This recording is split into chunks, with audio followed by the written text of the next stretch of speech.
Hey, it's me, Mr. J, and welcome to today's drawing challenge. Do you have a couple minutes? Because today's drawing challenge is draw a well-dressed bear. So grab something to draw on and something to draw with, and let's do this.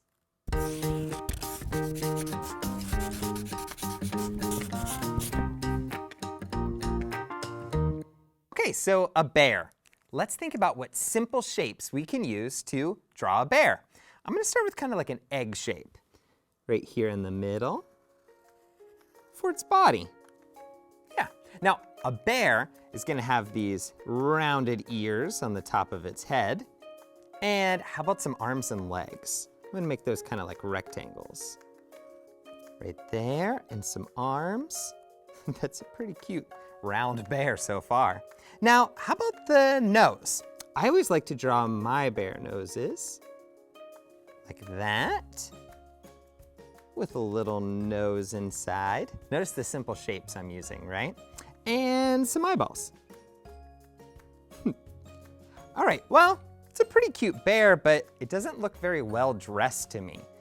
Maybe I put it in a ball gown, or a fancy hat, or some glasses, or a nice sweater, a bow tie. There's so many ways to make your bear unique and very well dressed. All right, let's see. I'm gonna add a bow tie.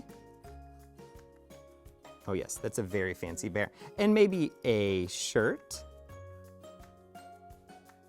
with some buttons. Nothing says fancy like top hat either. Oh yeah, and that's a very fancy bear.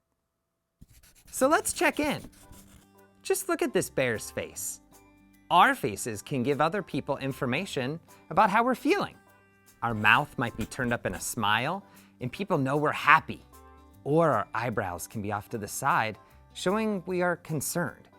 Maybe our eyebrows are scrunched up and our mouth is in a tight frown. We're just mad.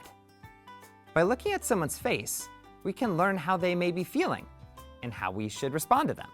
Maybe we'll need to share a hug or a smile or give them some quiet space.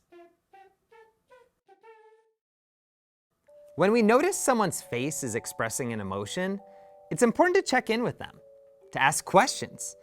Asking someone how they're feeling may be hard or scary, kind of like walking up to a bear itself.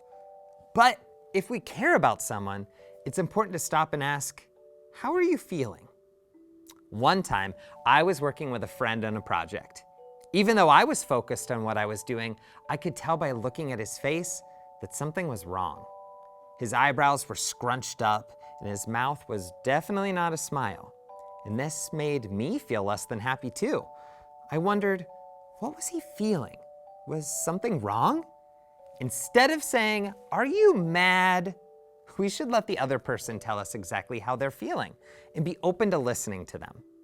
When I asked my friend how he was, he told me that he was frustrated with the project.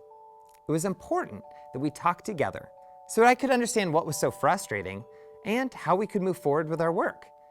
And it let him know that I cared about him and his feelings. Now, maybe your bear is feeling the same way you are at this moment. So be sure to share your drawing with a parent or trusted adult and talk about your bear, its emotions, and how you're feeling too.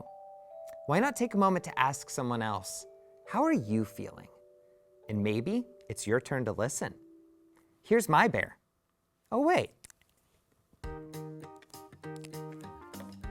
Now he's happy, like I am, that we were able to draw together today. Thanks for joining me as we drew a well-dressed bear. I look forward to seeing you next time for another drawing challenge.